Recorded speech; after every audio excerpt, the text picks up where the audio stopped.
Ele é, antes de mais nada, um músico, um artista, um compositor. E este artista, que é mestre em economia, foi eleito por 3 vezes governador do estado do Pará. Eu vou conversar agora com o Simão Jatene.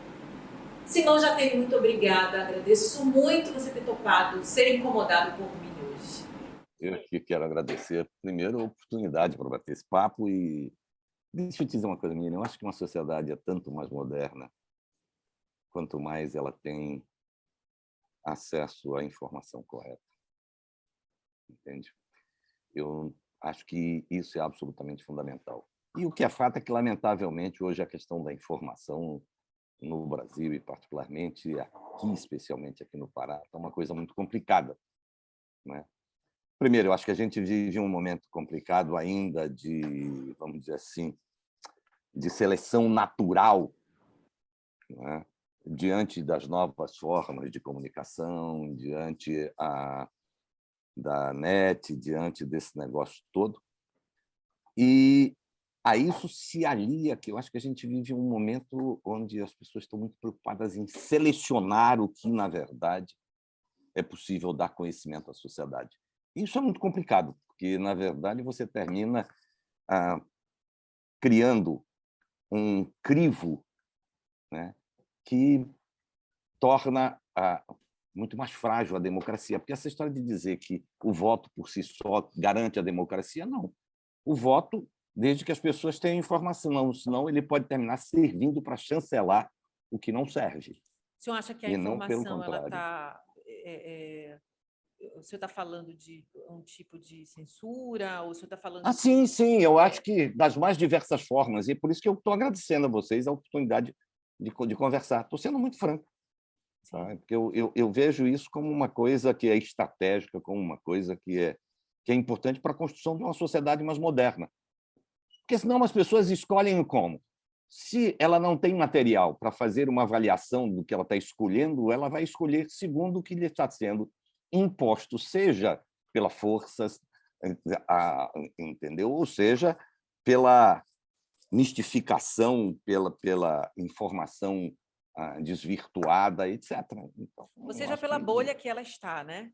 Ela vai claro, consumindo mais informação daquilo que ela já acredita e aí ela vai retroalimentando as suas crenças, né? é. E isso termina levando a uma dificuldade de convivência de algo que, para mim, é fundamental, que é a convivência das diferenças. Tá, eu vou começar fazendo uma pergunta para o senhor aqui. Tá? Não, eu não sei se muita gente sabe, mas o senhor é um artista, músico, Hum, foi ator, eu queria inclusive confirmar isso. Eu tenho informação de que o senhor se apresentou até num teatro na Colômbia. Me corrija se eu estiver sim. errada.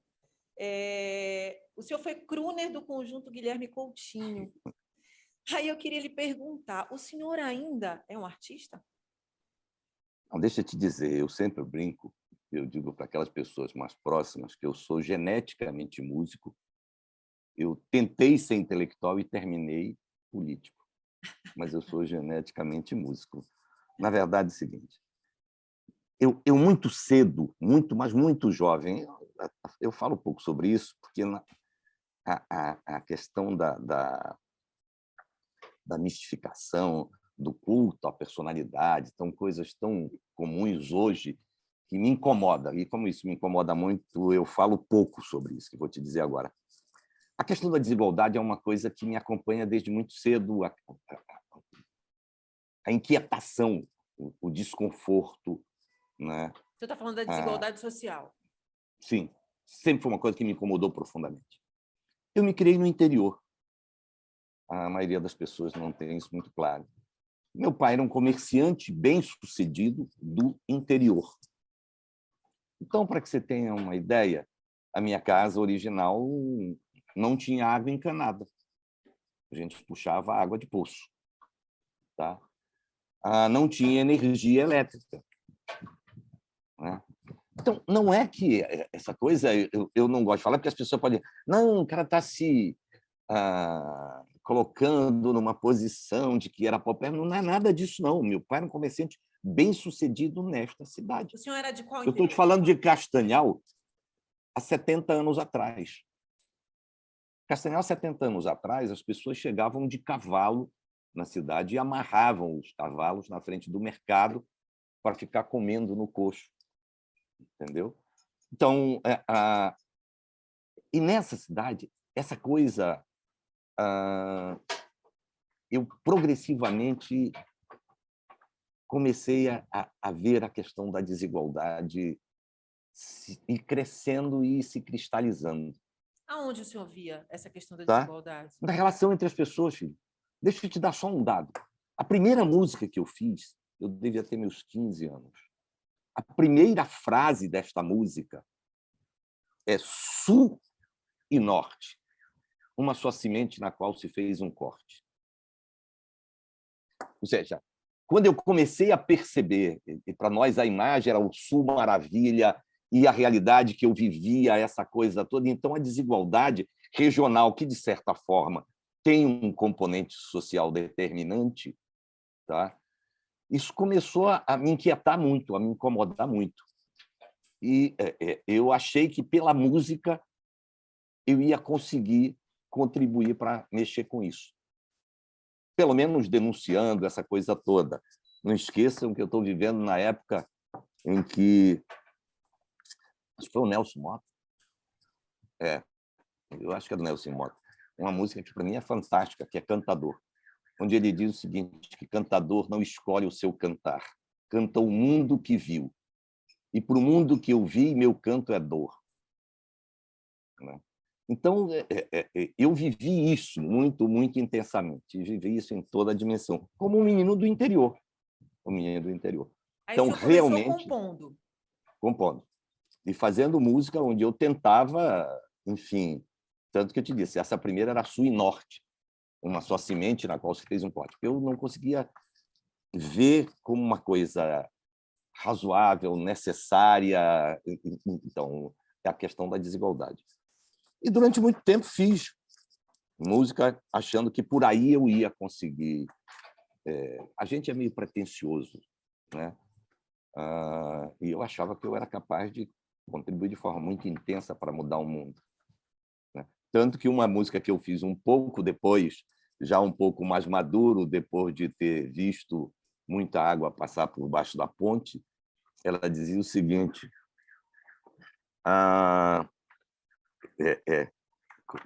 eu agora já estou até misturando com a história do cantador, mas não é isso, não. É uma música que eu falo que eu peguei na viola só para ver o tempo passar, né? Mas tem um trechinho que eu digo exatamente o seguinte, que o mundo é muito grande e eu só toco o violão. E a verdade era um pouco isso. Quando eu descobri isso, ou isso foi se consolidando, de que o mundo era muito grande e eu só tocava violão, né?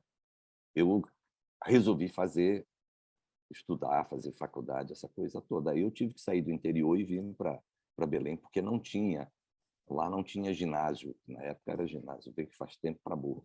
As pessoas vão pensar que eu sou jurássico, quase, ainda não, né? Mas que é isso. E aí resolvi fazer economia. Te confesso, eu passei uns 3 anos entre o terminar o científico e fazer a faculdade, correndo o chão, né? Correndo o chão. E tocando e tentando entender um pouco mais as coisas do mundo e conhecer as pessoas. E foi um aprendizado. Eu te confesso que foi assim, uma fase muito, muito bonita, né? Porque eu toquei em tudo quanto foi de buraco que você possa imaginar. Exemplo. Hoje, por exemplo, alguém que chegar, pode ter certeza, depois dessa minha vivência, falando mal de prostituta, é capaz de eu dar-lhe um pau. Porque eu toquei em muitas casas, né? E eu convivi com as pessoas e vi o drama de cada um, vi o sofrimento. Aprendi uma coisa, que a gente sempre acha que o drama da gente é drama, mas o drama dos outros a gente sempre acha que tem uma pitada de canalice. Eu acho que a gente é muito perverso quando avalia o outro. O da gente, o drama, qualquer drama é um drama. Isso é muito... quando é o drama alheio, a gente sempre, mas por trás tem alguma coisa. Ou seja, a gente sempre coloca uma pitada de canalice. E a noite me ensinou muito sobre essas coisas todas. A noite me ensinou muito. O tocar, o conviver com essas pessoas, né? A ver a coisa das paixões mesmo, entende? Eu acho que é uma coisa muito bonita. A gente sempre, acho que, simplifica muito e é muito grosseiro quando tenta pensar sobre coisas que supostamente não fazem parte do mundo da gente, né? Mas Então, foi uma experiência muito rica. Vai. aí o senhor Se tu me deixar viveu... falar, olha, eu não paro de falar, tu vai ter que ficar me cortando. Não, Viu? não se preocupe, que eu vou lhe Avisando. cortar quando eu achar que é necessário. Mas aí o senhor viveu esse universo da noite, esse métier, que é um universo artístico, né? E aí depois o senhor foi atravessado pela política. Antes da gente entrar na política, aí eu vou retomar minha pergunta do comecinho.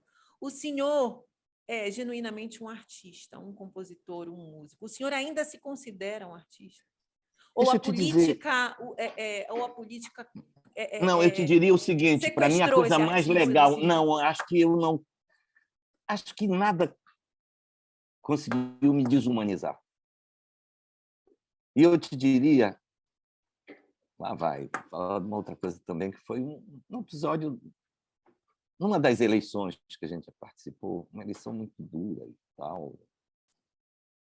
Ah, no dia do segundo turno, eu entrei no banheiro, a minha esposa estava lá e eu parei, a gente se viu na frente do espelho e eu passei o braço assim por trás dela e nos olhamos dois no espelho e eu me virei para ela e peguei e disse: "Filha, que bom que a gente pode continuar se olhando no espelho." Tá certo?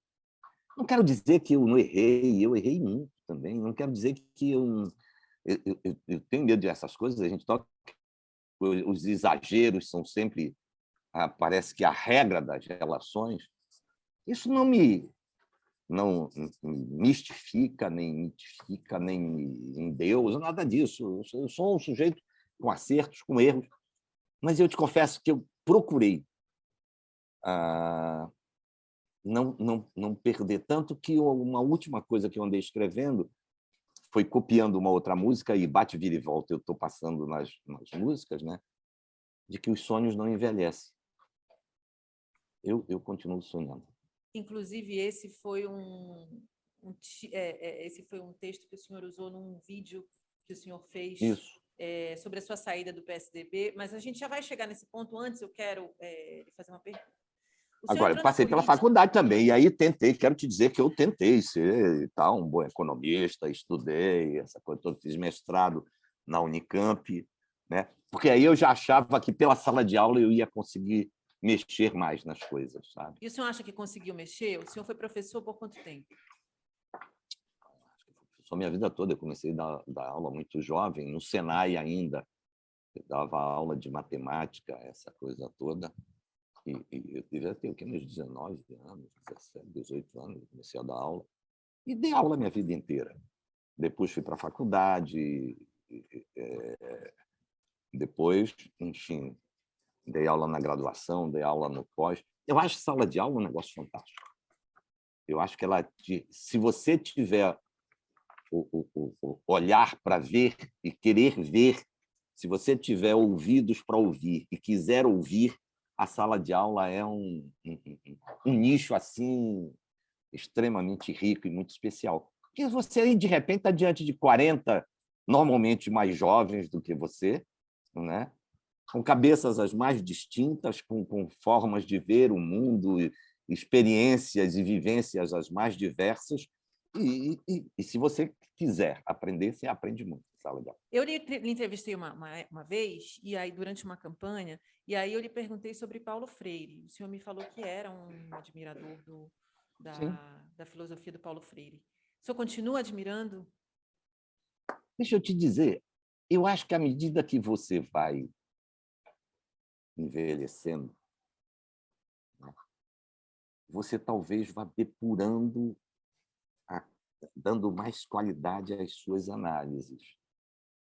que eu digo com isso? O que eu quero dizer com isso?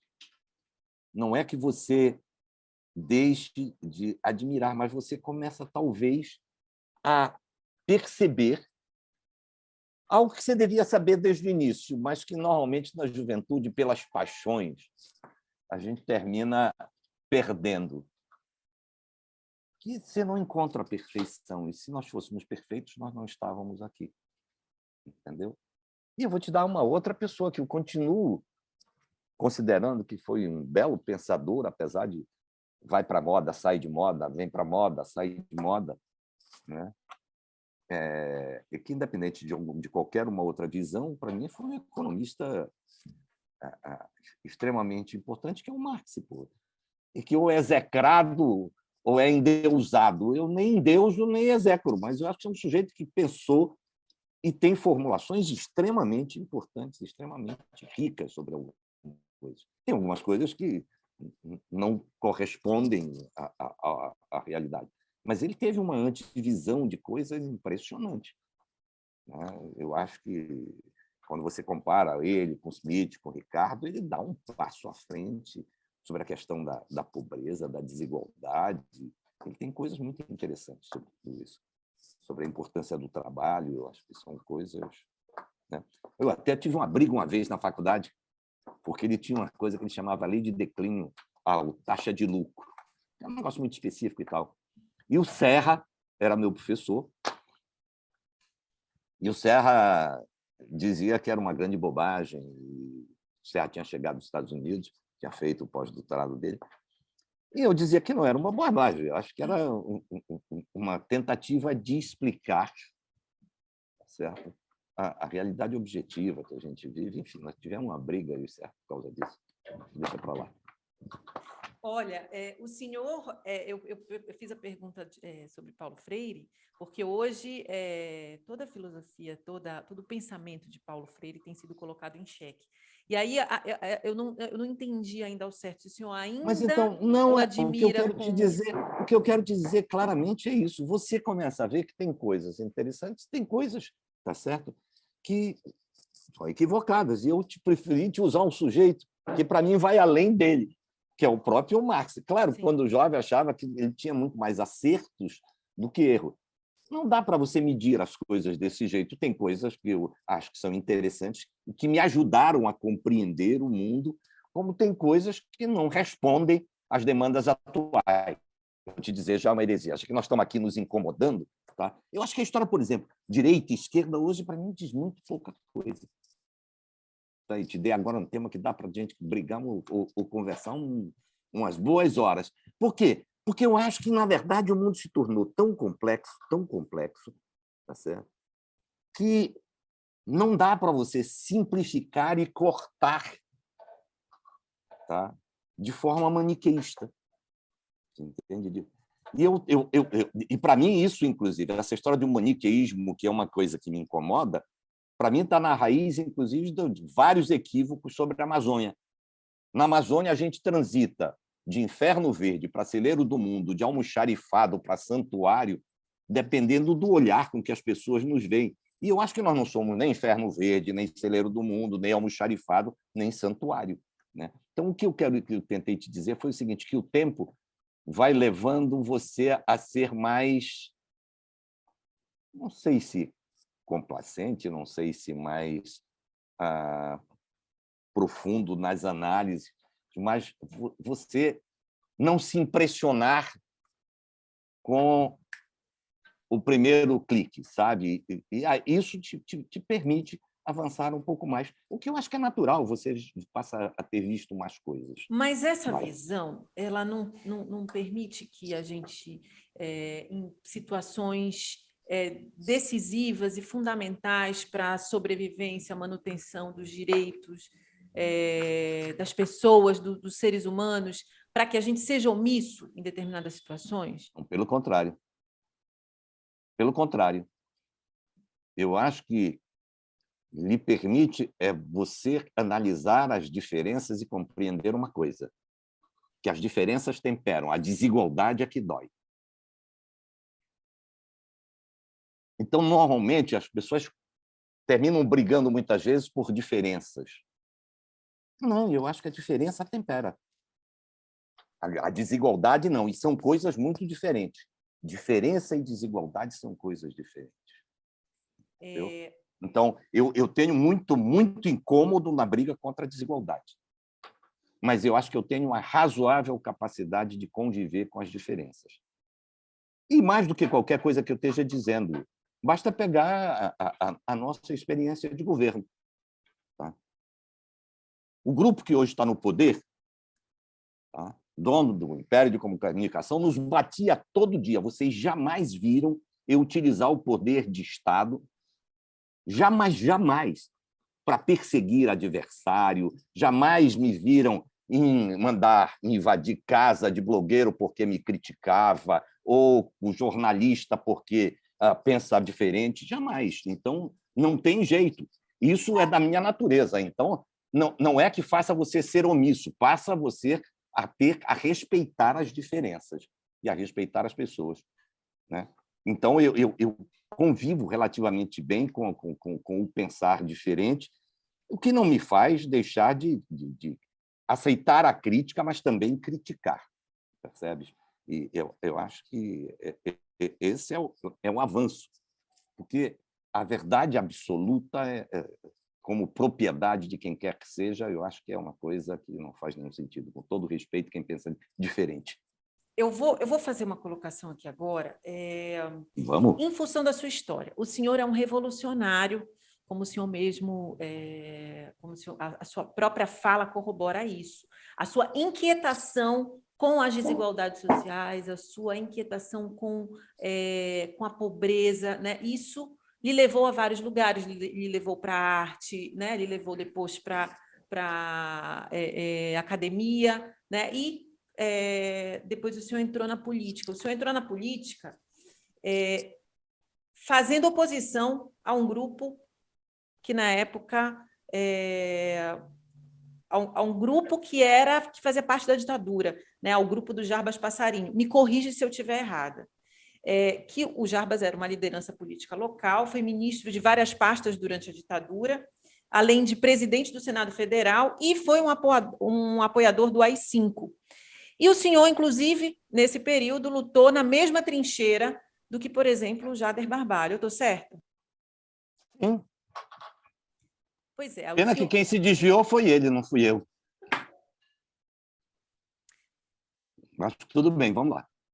Então, aí o senhor ontem, a gente viu nas redes sociais uma foto sua com o Eguchi. Né? O senhor postou a foto, ele postou a foto no Instagram dele. Eu postei, alguém deve ter postado. Eu normalmente Isso, não pois posto. Depois de uma reunião, e ele fez um texto sugerindo uma possibilidade de um apoio aí, né? Um entendimento entre vocês. Aí eu preciso lhe perguntar. O senhor tem uma trajetória progressista, como o senhor mesmo colocou. Em nenhum momento do seu governo a gente pôde observar nenhum tipo de opressão, nenhum tipo de censura. Né? O senhor fez um governo muito baseado na questão cultural. E agora a gente vê o senhor numa possibilidade, num panorama onde o senhor pode vir apoiando o Eguchi, que representa a extrema-direita e que está muito mais ligado ao militarismo e a essa herança que nós temos aí da ditadura. O senhor concorda? Qual é o ponto de convergência entre o senhor e o Eguchi? Tem algumas coisas. Eu acho que é bom fazer essa pergunta, porque eu acho que isso permite, não é apenas eu clarear, tá certo, o que possam pensar a meu respeito, mas eu acho que é discutir um pouco mais a essência dessas questões. Vamos ter claro. Primeiro, eu não defini candidatura, não defini apoiamentos ou não apoiamentos, eu defini uma coisa, tá certo? Que contribuiria para a formação de uma grande frente que se opusesse ao que está aí. Então, eu vou repetir isso para não deixar margem de dúvidas. Tá? Eu tenho discutido e tenho dito que participarei das eleições ou como candidato ou como gandula, porque estão, obviamente, brigando para que eu não seja candidato, tá? Mas, e que em qualquer dessas posições, para mim, o fundamental era fazer oposição ao que está aí. E aí eu uso sempre um exemplo que, para mim, clareia na cabeça das pessoas. Tá? União Soviética e Estados Unidos, né, sempre tiveram em campos absolutamente opostos. A Segunda Guerra Mundial, e particularmente a ascensão do nazismo, né, e domínio nazista sobre uma parte do mundo, impôs a que a União Soviética e que Estados Unidos se unissem para confrontar o nazismo. Que ali estava em xeque o futuro da humanidade. Ali estava em xeque a sobrevivência de determinadas, eu não gosto dessa expressão, mas paciência, povos ou raças. Então, eu não tenho, é bom que vocês tenham isso assim, mas muito claro. Eu não tenho nenhuma dificuldade, tá, de discutir, primeiro, com quem quer que seja. Isso não muda necessariamente meus princípios. Segundo, de conviver com diferentes. Tá? Isso, por si só, também não muda os meus princípios, a não ser que me provem que os diferentes estão mais próximos daquilo que são os meus sonhos do que eu mesmo possa estar percebendo. Mas então, não se trata. exemplo Hoje, eu acho grave, que eu acho que é o exemplo mais grave que hoje o Estado, tá certo, vai ter que se confrontar. O Pará, hoje, para mim, vai ter que se confrontar com a história de saber se ele quer continuar tendo um governo que não realiza, tá? Não realiza, que tem tido um comportamento, e aí não sou eu, segundo o Ministério Público e a Polícia Federal, tá, de enorme preocupação, porque sem qualquer cuidado com o trato do dinheiro público, não sou eu, aí a Polícia Federal que está dizendo, e está dizendo de forma mais dura do que eu estou tentando ser educado aqui, para respeitar o público. Tá? E um governo que já demonstrou uma vocação à destruição das diferenças e dos diferentes, desde que não se submetam aos seus desejos e vontades, que é inquestionável. Então, eu não posso ter nada pior do que isso. Eu quero ver como alguns que se intitulam de esquerda, porque eu também acho que o rótulo não me diz nada, vão se posicionar nesse momento com relação a tudo isso. O Pará, na verdade, jogaram uma coisa chamada coerência no lixo há muito tempo. Você tem dúvida disso? Para mim, Agora, o que é pior? Se isso não tivesse as consequências que está tendo para a sociedade,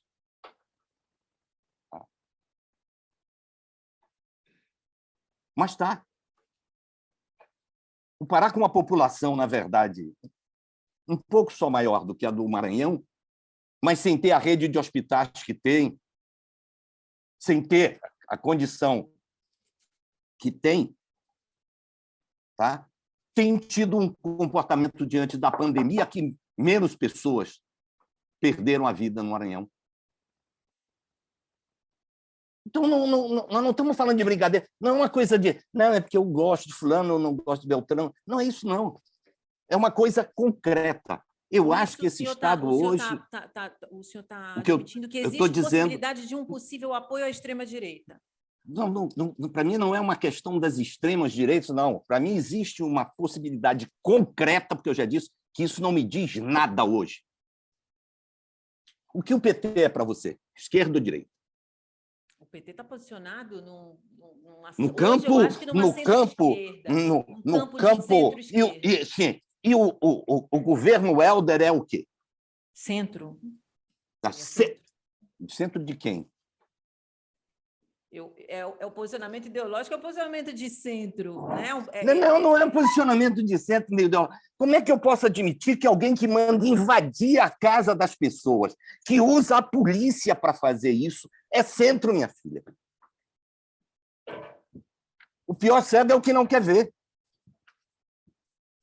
Como é que eu posso admitir? Eu tenho muita dificuldade. Olha, eu estava doido para fazer um debate desse tipo, porque normalmente as pessoas fogem dessa conversa. Fogem dessa conversa. Eu quero que me mostrem, tá? Qual é, tá certo?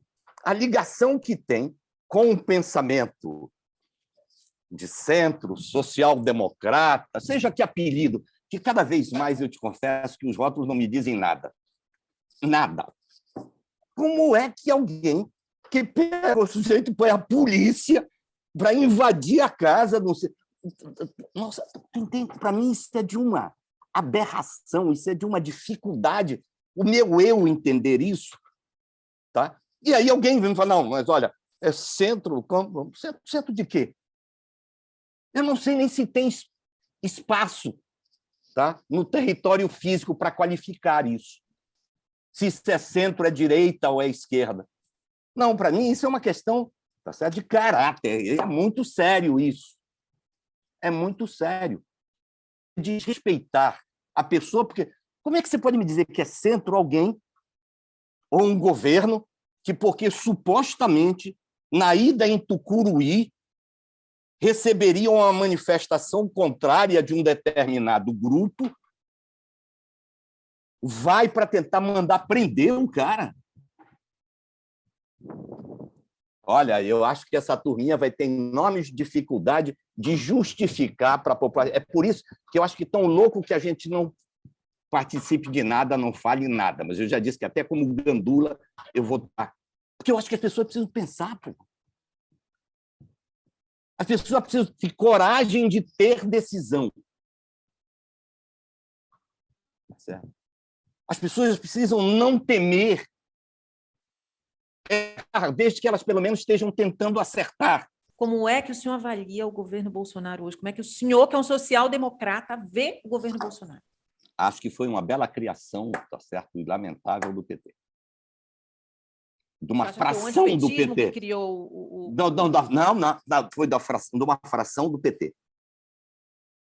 Tá certo? Fração do PT que chegou ao poder, que podia ter feito reformas muito mais profundas e se encantou com o poder, porque não as fez, e tinha apoio popular para fazer. Tá certo? Que provocou, na verdade, tá, um brutal desequilíbrio nas contas desse país, sobretudo por volta de 2014, 15, 16, tá? Que criou uma enorme frustração com a chamada esquerda e com os sonhadores. Tá? Por quê? Porque perdeu o rumo da prosa e se encantou com o próprio canto. O senhor está falando do Lula, isso deu da margem com o PMDB? E diz que isso deu margem também, tá certo? E que deu margem a que você pudesse ter. Tá? Deixa eu colocar um negócio talvez de uma outra forma, para dar mais até pano para as mangas e para a discussão. Eu acho o seguinte, eu acho que o país tem uma história de modernização conservadora. O Brasil, a maior e a mais frequente, as mais frequentes, mais visíveis, mais importantes tentativas de mudança foram mudanças para manter. Não foi mudança para mudar. Não é por acaso que há um certo tempo, eu não recordo nesse momento, acho que o ex-governador de Minas, o governador à época, disse: vamos fazer a revolução antes que o povo faça. Para mim, isso nada mais cristalino. Vamos fazer a revolução antes que o povo faça. Né? O avanço no populismo no Brasil, o que é? E as síndromes do ismo, populismo, clientelismo, paternalismo, personalismo, patrimonialismo e outros ismos mais, nada mais é do que a tentativa de incorporar as massas no processo político, mas incorporar sob controle. incorporar sob controle. Então, na verdade, o Brasil tem uma tradição de modernização conservadora. Eu acho tá, que a Lava Jato, de qualquer forma, tá, veio colocar em xeque isso. Tá? E eu acho que, pela primeira vez, se teve a ameaça, porque o que eu chamo de modernização conservadora? É que você muda as coisas para as elites continuarem mantendo os seus privilégios. Essa foi a história do Brasil. Né? Muda para manter, e não muda para mudar. A Lava Jato, eu acho que veio, sinalizou, talvez pela primeira vez. Eu não gosto dessa história de primeira vez, parece síndrome da virgindade, né? Aquela coisa assim, né? Mas sinalizou uma possibilidade de mudança real, onde a velha lógica de que cadeia era para os 3P, né? Pobre, preto e prostituta, foi quebrada, e aí você teve filho de um grande empresário, você teve políticos de alto coturno indo para a cadeia. Isso, para mim, criou um pânico. Você teve a ascensão do Moro, que virou o Batman do dia para a noite, tá certo? E o senhor acha isso positivo? Não, peraí. Eleger heróis como a sociedade não, pelo contrário. Pelo contrário. Vê bem, se eu te disse lá atrás que eu sou absolutamente avesso ao culto à personalidade. Eu te confesso que nada me incomodou mais do que quando fui à União Soviética, e mais especificamente à Rússia, eu entrar no banheiro para fazer xixi e ver o Lênin me olhando, tá certo? Porque tinha um quadro na parede do capo. O que é isso? Eu já ia lhe perguntar. Você falou Lênin me olhando, eu ia falar, mas como? Mas lá na parede, estava o quadro dele, lá dentro de vocês. Até para fazer xixi, você tem que ficar olhando para o Lênin. Tá? Então, o que eu quero chamar a atenção é exatamente o seguinte. Então, para mim, a Lava Jato veio e colocou em xeque essa elite que, inclusive, porque esses heróis não surgiram por acaso, eles foram transformados por quem? Pela própria elite, pela mídia. E a mídia não venha me dizer que ela é controlada pelo Zé Raimundo lá da esquina, que ela não é. Então, fizeram os heróis, mas quando perceberam que ia sair do controle, isso deu aquela meda, sabe? Agora me deu meda. Então, deu uma meda generalizada, né? Porque, paralelamente a isso, aparece, tá, alguém com um discurso na mesma direção e chega ao governo. Então, olha a confusão que isto dá. São os discursos tradicionalmente utilizados pelos ditadores, né? A história da humanidade ela traz isso para a gente. Hitler usou o mesmo discurso, elegeu um inimigo. Aí eu lhe pergunto, porque eu quero muito ouvir o que o senhor acha sobre isso. O que o senhor pensa sobre... Vamos ser francos, tu acha que, claro, que o Bolsonaro pode virar um Hitler? Vocês acham isso mesmo? Olha, eu não estou aqui para ser entrevistada, né? Então, mas tu disseste, não era para a gente se incomodar um ao outro? A minha opinião é que ele é um fascista. A gente tem um retrocesso, a gente vive um retrocesso. E eu acho que a gente vive o tempo inteiro ameaçado. Eu acho que, olha, eu acho que não. Eu acho que não, e quero dizer o seguinte, não acho. Realmente, mas olha, realmente não acho. Eu acho que ele não consegue nem aparelhar o Estado como um grupo do PT aparelhou. E ele não conseguiu fazer. Eu acho que ele não consegue uma adesão das Forças Armadas para uma aventura. Mas você acha que ele não consegue adesão porque ele perdeu a força ou porque ele não tentaria? Não sei. Deixa eu te dizer. Eu tenho muito medo dessa avaliação, tá? Eu não o conheço profundamente, tá? Nem superficialmente, para saber se esse cara poderia fazer isso, ele pensa assim ou pensa assado. Né? Eu tenho muito medo desse tipo de avaliação. Pelo militarismo, ele é declaradamente apaixonado pelo militarismo, pelo que a imposição da força pode pelo E por que poder essa que isso coisa dá a ele. Pois é, você quer que eu te diga? Eu acho esse um discurso fantasioso, me perdoe, eu não posso deixar de dizer isso. Acho rigorosamente fantasioso. Eu posso ser ingênuo, porra, eu posso ter ficado velho, está ficando caduco, essas coisas todas são possíveis. Eu dou margem para qualquer conversa. Agora, eu não consigo ver razões objetivas nessa história. O senhor acha, então, que o eu não governo acho, Bolsonaro não se aproxima de um governo fascista? não, eu acho que ele não representa perigo para que de vez em quando se tenta criar a fantasia de que você pode ter, tá certo? Uma reprodução aqui, tá? Do Reich, que você pode ter aqui uma reprodução da questão do Hitler ou da Alemanha. Eu Você não acha que ele não é consigo uma ver. ameaça à República? Acho que não, com toda a Não? E franqueza. nem com as falas de Até porque incitação à violência, ao fechamento do não, Supremo, nada disso veja representa uma bem, ameaça à República. eu acho que ameaça tanto a República, sabe o quê? É você viver tratando ou interpretando a lei conforme conveniência. Amiga, deixa eu lhe dizer uma coisa. Eu já vi muita água passar por baixo da ponte.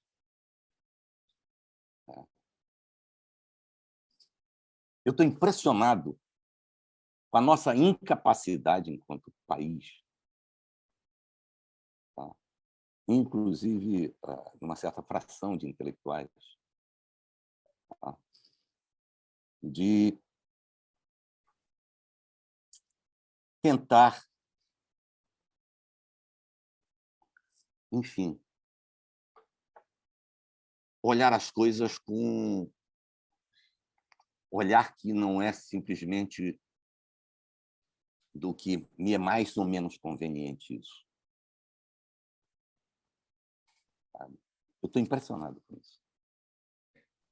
Porque eu vou te dizer, eu acho que houve uma repactuação desse país no sentido de garantir que esse país continue mudando para manter. É isso que eu vejo no frigir dos ovos, quando eu olho o cenário, tá? Aí o Moro arranhou as leis. Hoje eu tenho uma grande dúvida se é possível você fazer alguma coisa, tá certo? Mesmo dentro da lei, sem arranhar as leis. Tu acha que teria sido preso o Odebrecht, o filho do... Eu acho que teria sido preso. Eu acho que é um pouco essas coisas que a gente precisa ter a coragem de admitir. O senhor acha que se o Para Lula mim, não fosse isso... um opositor político do Bolsonaro, e se não houvesse um interesse político, ele teria sido preso? O senhor acha que o Lula foi um preso político? Eu te confesso uma coisa. Eu acho que se exagerou na forma de tocar essas histórias, é isso que eu quero te dizer. E se exagerou, e com isso se continua dando margem, porque se tem praticado os exageros semelhantes para todos os lados. Ele lidera Você acha que alguém devolve? Você acha que alguém devolve dinheiro que não tirou?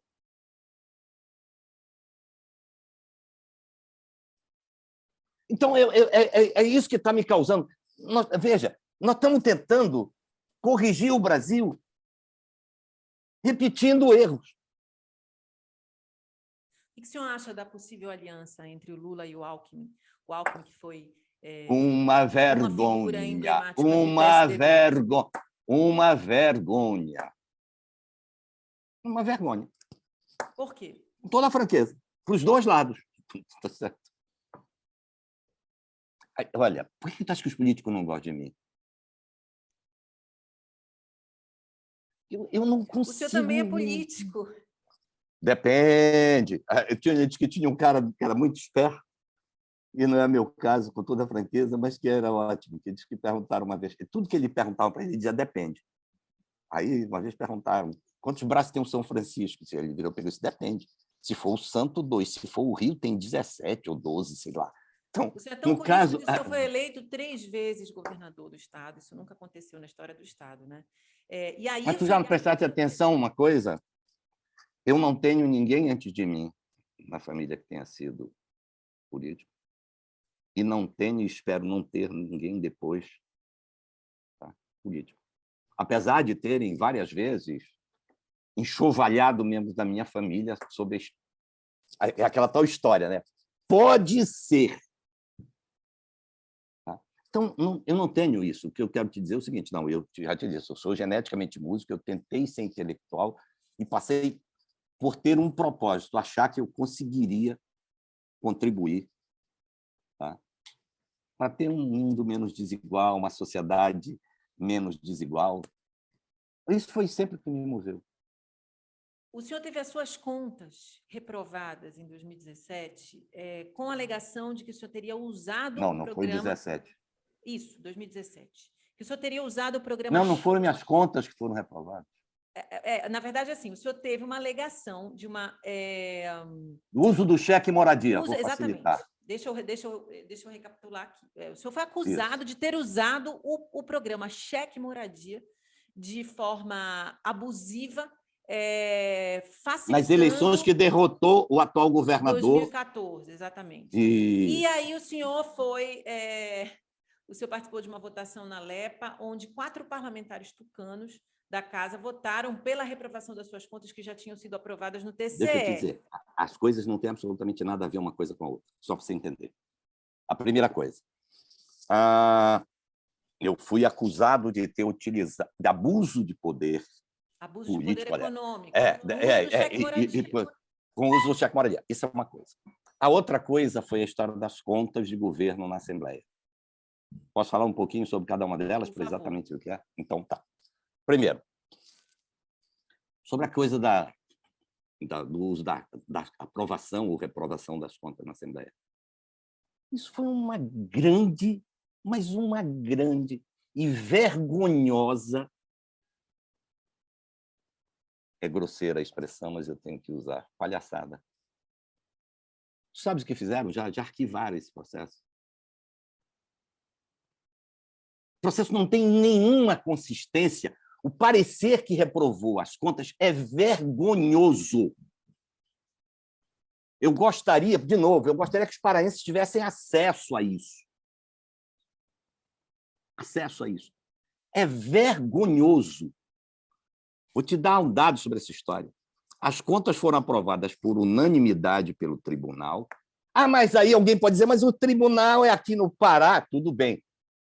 As nossas contas sempre receberam do governo federal conceito A ou B. E quero dizer claramente, o governo federal, eu jamais estive governador com o governo federal aliado. Todos os meus períodos como governador, eu tive o governo federal contra. Então, mas sempre se relacionou bem com o governo federal. Inclusive nas gestões... Depende. Na última gestão da Dilma, o senhor era governador. Depende. Sim, depende. Penúltima, né? Antes do impeachment. Se você vê o que veio de transferência, são coisas muito diferentes. Então, depende. Relacionei bem porque aquilo que eu já te disse, eu convivo com as diferenças, tá certo? Mas nunca consegui, tanto que vou te dar mais um dado, já que você levantou isso. Ótimo.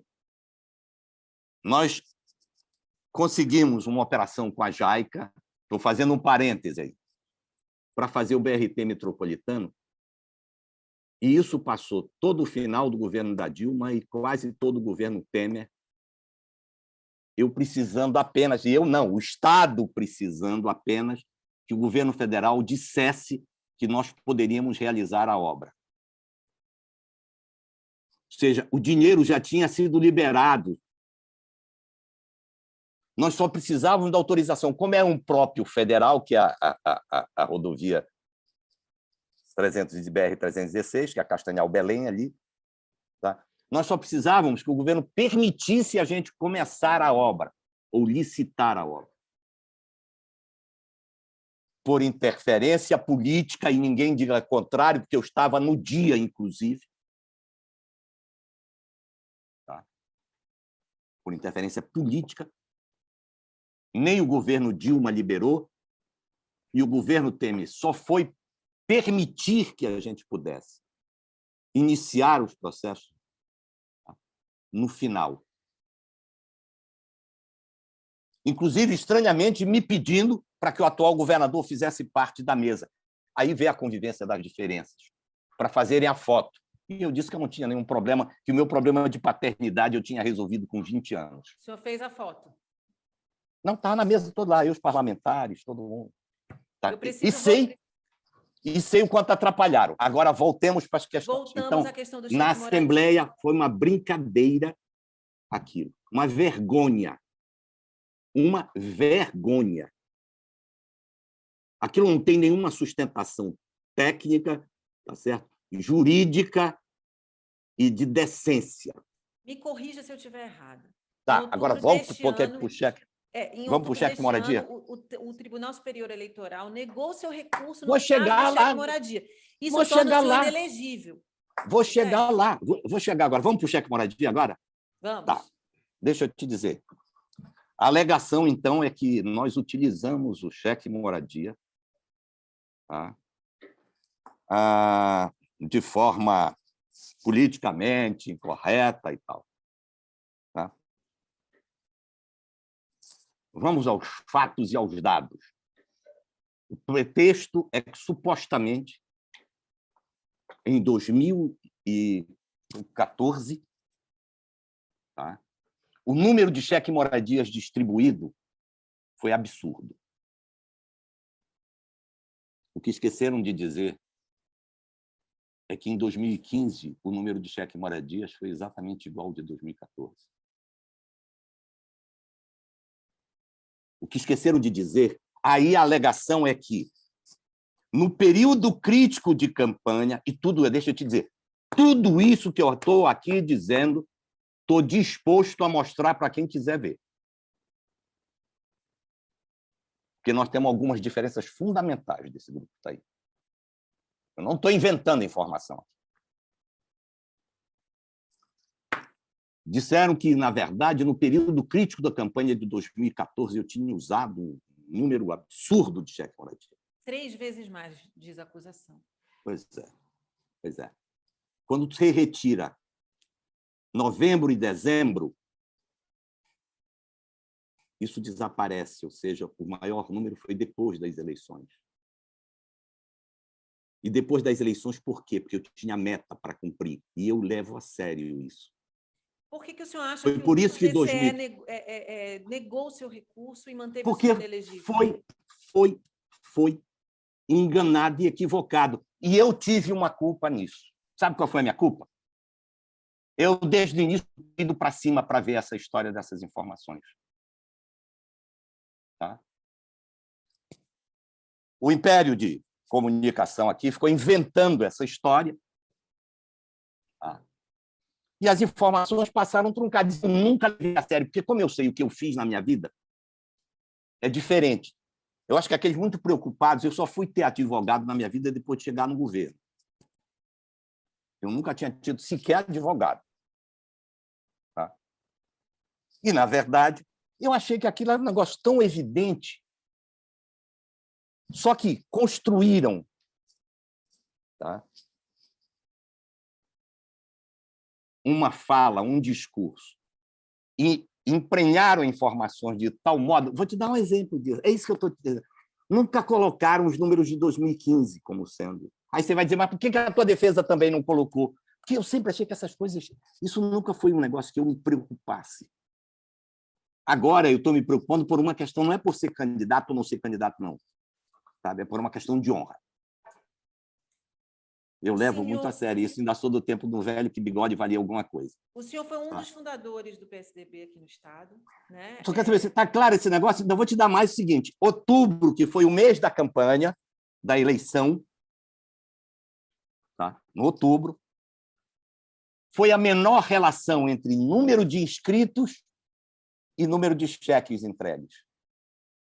Ora, outubro era quando deveria ter sido a maior relação, ou seja, eu deveria ter tentado atender todos os inscritos. Em média, nós atendíamos 50% dos cheques inscritos. Em outubro, foi 33%. Vou dar mais um dadinho. Do cheque, O cheque moradia não foi, então, usado de forma eleitoreira? De forma ele tinha irregular. Mais de 10 anos. Não, ele tinha mais de 10 anos.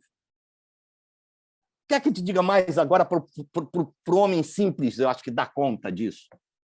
Que diabo de uso eleitoreiro esse que eu perdi o primeiro turno? Quer dizer que o cheque moradia só funcionou do primeiro para o segundo turno. Olha, para o primeiro turno ele não funcionou nada. E, obviamente, o maior número de cheques foi distribuído ou antes do primeiro ou depois das eleições. Não foi no mês de outubro.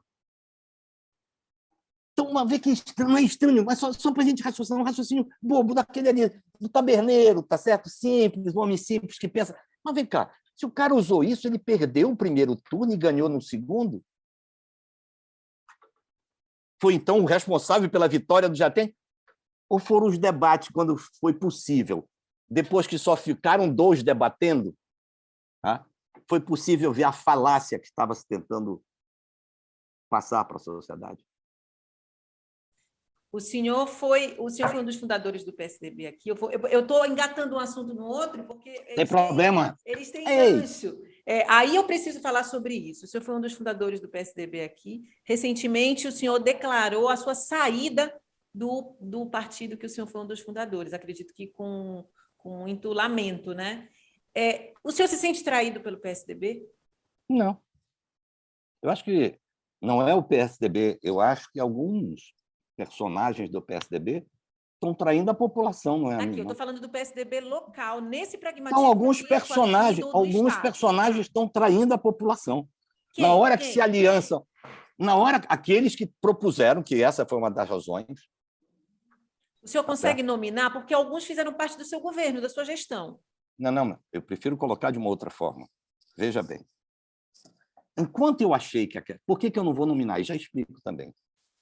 Vocês devem ter estranhado por que rejeitaram as nossas contas com voto de pessoas do PSDB e eu não saí do partido.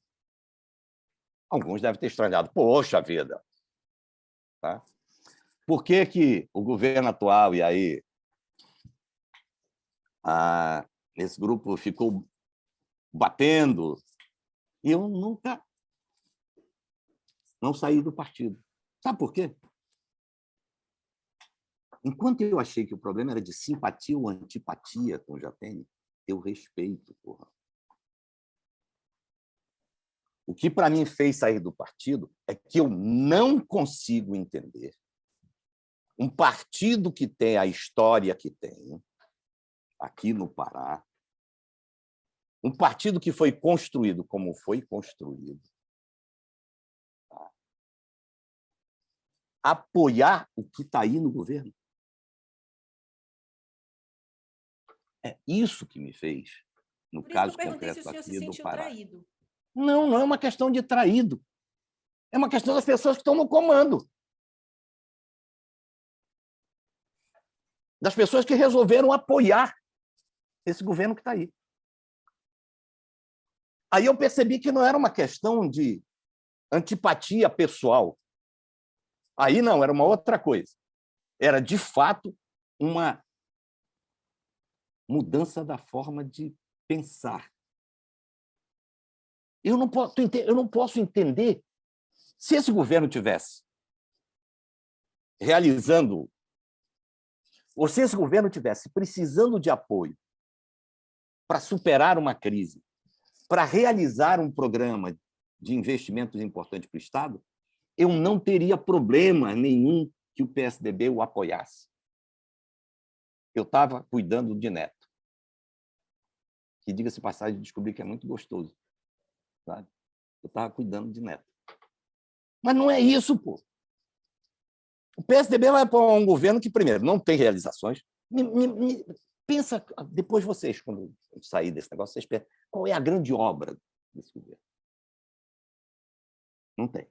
Segundo, um governo que tem uma série de acusações graves por parte da Polícia Federal, do Ministério Público Federal. Não é uma acusação, não. São várias.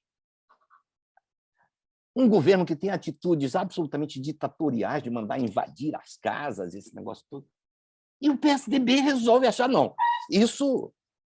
Qual é a justificativa? Qual é o propósito? Eu acho que para você apoiar ou não apoiar, você precisa ter um propósito. Eu não consigo ver esse propósito e quero dizer, tenho perguntado, não tem conseguido me dizer. O senhor acha que a sua avaliação ela passa longe do âmbito pessoal? O senhor tem aí um inimigo político, né? e que já é histórico. Essa sua avaliação, ela parte do princípio coletivo ou ela tem alguma ligação pessoal? Deixa eu te dizer, se tem uma coisa que eu não sou, tá? É hipócrita. Eu faço o maior esforço para não contaminar a minha avaliação com os sentimentos particulares e pessoais. Agora, eu não teria coragem de te dizer que ela não tem influência sobre isso. Eu te diria que eu faço esforço para não ter. Sabe? Por que que faço? É claro. Agora, eu gostaria muito que me dissessem ao contrário, que me provassem, ou pelo menos me sinalizassem ao contrário. Todas as pessoas que me entrevistaram recentemente, eu tenho feito essa pergunta. Me fala aí uma grande realização desse governo. Aí, sabe, as pessoas normalmente... Vocês estão virando meio político também, deixa eu dizer. Porque aí, normalmente, eles dizem, não, eu estou entrevistando, não estou sendo entrevistado. Você está virando meio jornalista. Quem sabe, depois desse negócio, quem sabe se a gente não vai para isso. Não, deixa eu te dizer, eu tenho admiração muito pelo trabalho que vocês fazem. Eu acho que é uma coisa, instigar é uma coisa legal. Agora, não esqueçam uma coisa. Eu me forjei nisso. Na questão do debate, da academia, desse negócio todo. Porque, para nós, isso faz parte da gente buscar a coisa da verdade.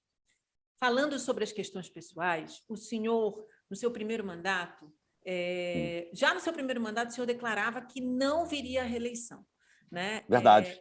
E não vim. Pois é, mas aí o senhor também não achava que o Almir Gabriel fosse querer essa eleição, né? Que ele fosse querer ser apoiado pelo PSDB. Isso eu quero te dizer o seguinte, isso é uma enorme injustiça que precisa ser reparada com o Gabriel. Tá? O que de fato aconteceu ali? Vocês tiveram um rompimento? Não, mas não foi o rompimento, não foi aí. Pelo amor de Deus. Eu sempre disse que eu não viria... Aliás, eu não queria ter sido candidato.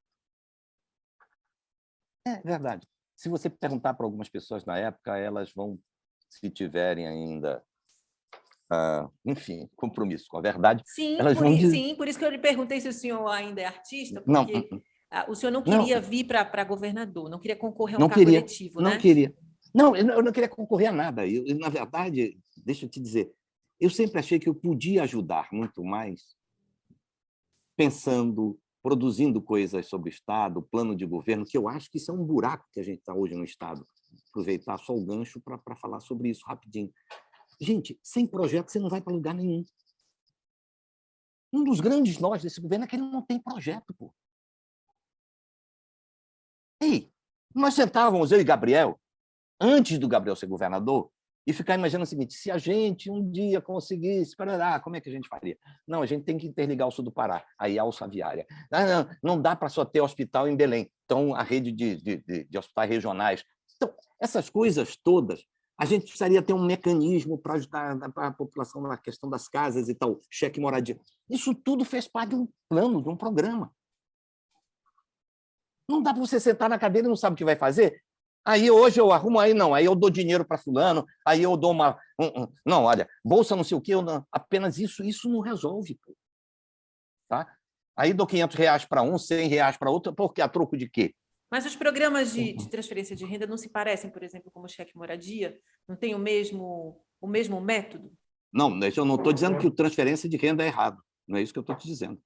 Eu estou dizendo que transferência de renda tem que ter porta de entrada e porta de saída.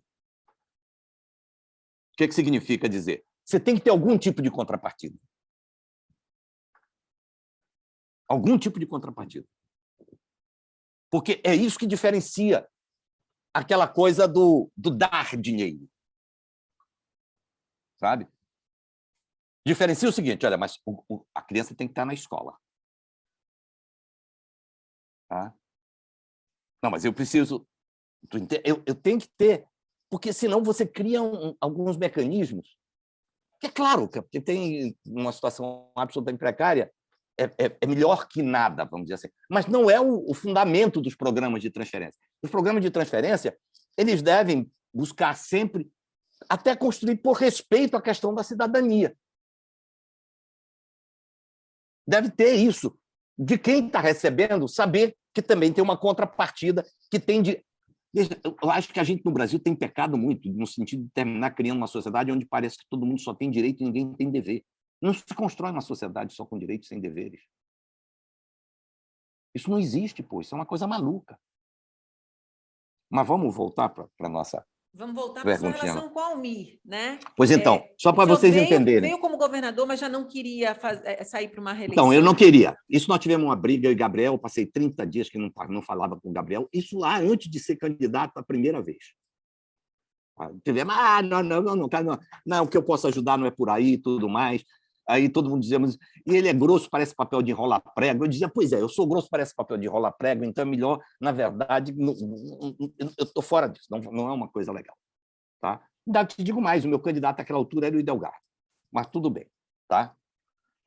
Passou. Terminei saindo do candidato, porque o Gabriel chegou e disse, então não vou apoiar ninguém. E o projeto aí vai para o bagaço. Tá, eu saí. Ganhamos a eleição. Eu sempre disse, olha, é até 31 de dezembro. Não deu outra. Quando aproximou do final, Gabriel antes disse que ia aposentar, que ia criar, cultivar orquídea, aquele negócio todo. Né? Aí, de repente, eu comecei a ver o Gabriel meio... A gente sempre teve uma relação muito verdadeira, eu e o Gabriel. O Gabriel todo animadinho, né? Aí eu digo, esse cara está querendo ser candidato. Porra, que bom. Que bom. O senhor não queria? Não. Mas não queria tentar uma mesmo. reeleição. Não mesmo, era contra. E se a gente tinha um bom nome, qual era o sentido de ser candidato? Não fazia nenhum sentido. Mas o senhor estava ali liderando as pesquisas, o seu governo estava bem aprovado.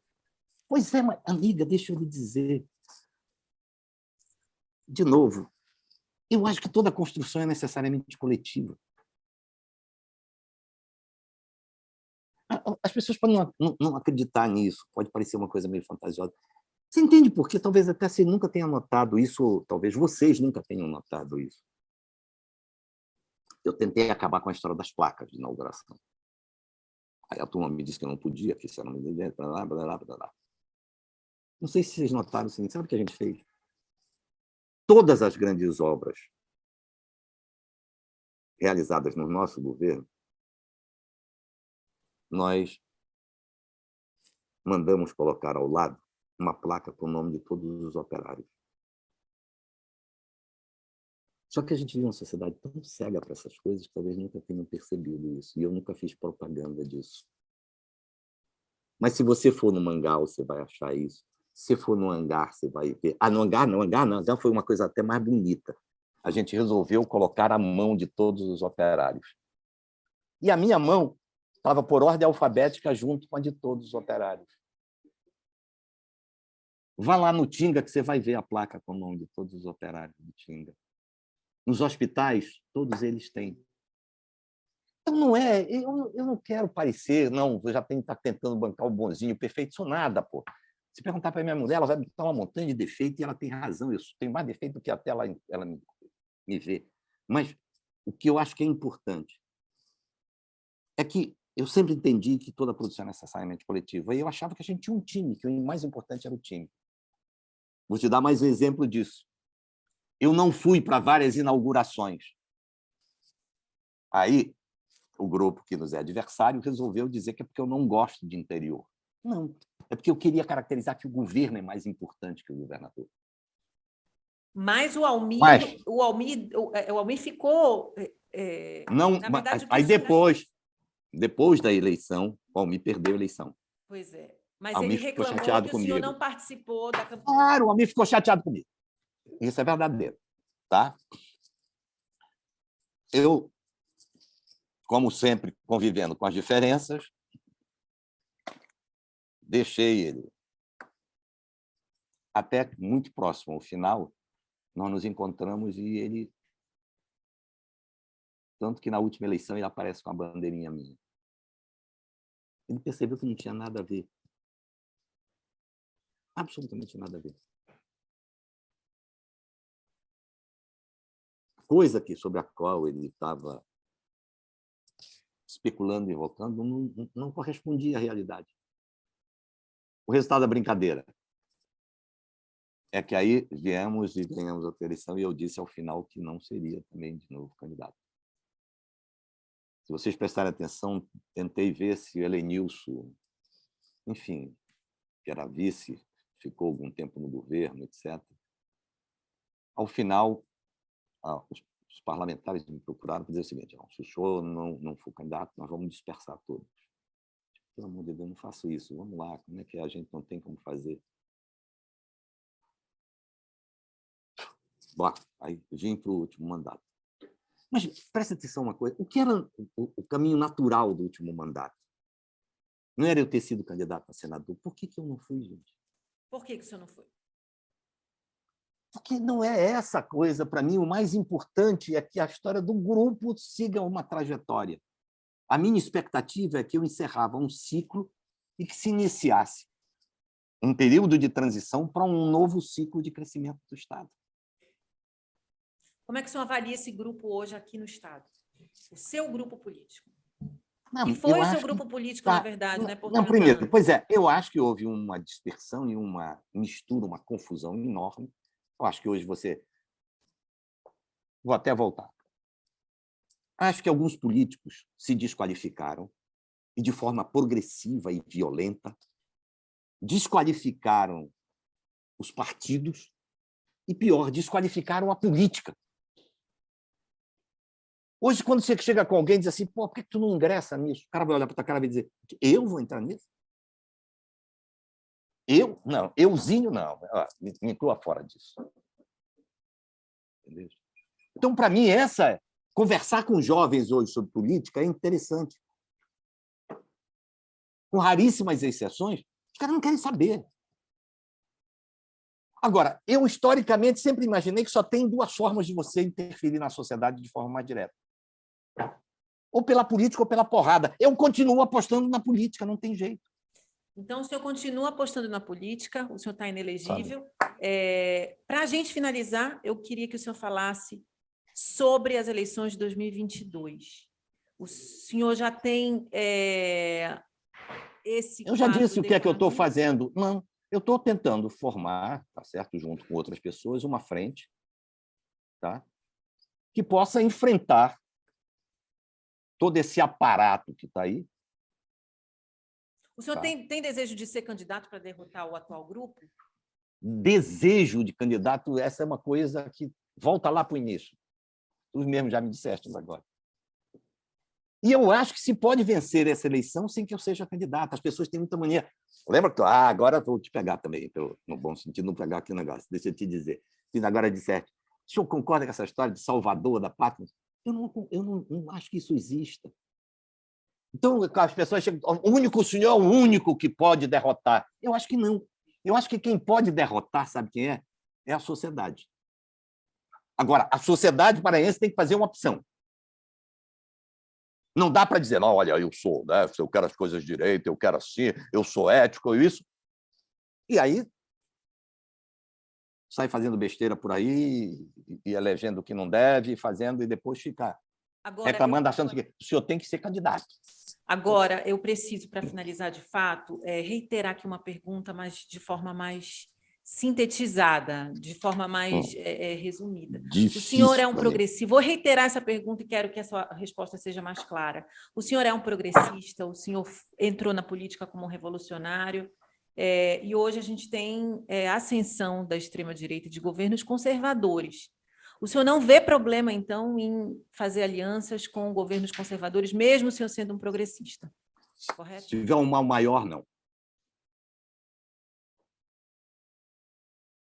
E se tu quiser fazer a pergunta, faz agora. E tem um mal maior? Para mim, tem. Tem uma aliança maior? Não, tem um mal maior. Mal maior. Entendi. Então, aquela analogia que o senhor fez da união dos Estados Unidos com a União Soviética para derrotar o nazismo, o senhor não vê nenhum tipo de correspondência do atual governo da extrema-direita com o nazismo, é isso? Estou correta, né? Nenhuma. O senhor acha que o inimigo, então, é outro? Acho que eu acho que, na verdade, te diria que a minha avaliação E não foi por acaso, que foi outra razão da confusão nossa no PSDB, que a gente estava apostando na candidatura do Eduardo.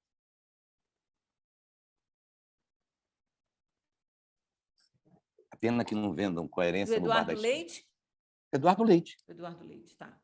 Tanto que a gente fez campanha para Eduardo Leite. Né? Então, eu insisto nisso. É uma pena que não vendam coerência no bar da esquina. E senão, o que eu acho, sabe o que é que está acontecendo, amiguinha? É que parece que dispensaram o senhor bom senso, dispensaram a dona coerência, e eu acho que esse país precisa se reencontrar com essas figuras. Tá? Sem preconceitos no sentido de conceitos prévios. Tá certo? Se Te reencontrar com agrada bom certas senso, coisas. se reencontrar com bom senso É saber que essa polarização que hoje está no Brasil não interessa a esse país. E essa polarização é alimentada pelos dois candidatos. E qual seria a melhor opção agora para 2022, já que a gente não tem mais o Eduardo Leite aí? Estou olhando, estou conversando, estou vendo, entendeu? Mas, certamente, eu particularmente acho que o Brasil é maior do que a polarização que nós estamos vivendo. E fico triste quando eu vejo pessoas progressistas ou reacionárias, tá certo? E a terceira via, Moro e Ciro, o que o senhor acha disso? Pode ser um caminho. Entre os dois, Moro e Ciro, o senhor ficaria com quem? Ah, certamente com o Moro. Bem, e então... deixa eu lhe dizer, também até, porque eu acho que o Ciro tem seus méritos, eu não tiro e tal. Já brigamos também, até discutindo sobre algumas coisas de economia e de política, mas o meu sentimento é que o Moro pode, não estou dizendo que é presente, eu nunca conversei com o Moro, então eu estou fazendo uma avaliação que nem deveria fazer, porque é uma avaliação à distância. Tá? Mas eu acho que pode experimentar algo diferente do que está posto. Bem, eu lhe agradeço profundamente pelo seu tempo aqui no Incomoda. Acho que o senhor foi incomodado um pouquinho. Também me incomodou, porque o senhor vira jornalista, entrevistador, mas eu lhe agradeço, viu? Muito obrigada. Eu que te agradeço. Quero agradecer a paciência daqueles que vão nos ouvir. Quero que, enfim, desculpe algumas horas a forma meio apaixonada de falar das coisas, mas eu não consigo ser diferente, tá certo? E acho que a gente, quando vai ficando velho, a gente vai se dando também o direito de poder, né? Mas, para mim, tem uma coisa que eu acho que é importante. Não é possível que a gente não tenha saído. Eu acho que a sociedade brasileira, para mim, ela tem uma coisa que é muito séria, que é uma dificuldade da noção de pertencimento coletivo. Isso não foi por acaso. Isso foi também uma construção da elite, né, para poder garantir. Então, como é que, se você tiver noção de pertencimento coletivo, eu não posso chegar e dizer eu estou trazendo essa obra? Que aí a população vai me olhar e vai dizer, está trazendo o quê? Essa obra é feita com o nosso dinheiro. E tu está sendo remunerado para isso, inclusive. Então, eu acho que está na hora da gente tentar fugir um pouco dos rótulos e ver como é que a gente constrói uma sociedade de fato melhor. Não é simples? Não é simples. Se fosse simples, certamente nós não estaríamos todos nisso. Mas eu acho que é possível. E acho que aqui no Pará, particularmente, isso ainda, mais do que nunca, é possível e é necessário.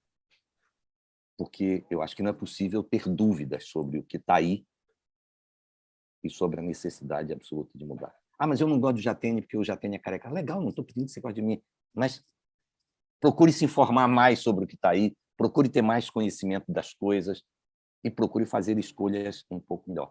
Esse eu acho que é o grande desafio. Não é? Obrigado, agradeço para toda a turma tua aí também. Obrigada, muito obrigada. Depois a gente tem que continuar essa conversa, porque a conversa com o senhor sempre é muito, muito extensa. Obrigada Vamos por lá. dispor do seu tempo, viu? Tchau, tchau. Nada, nada. Tchau, tchau.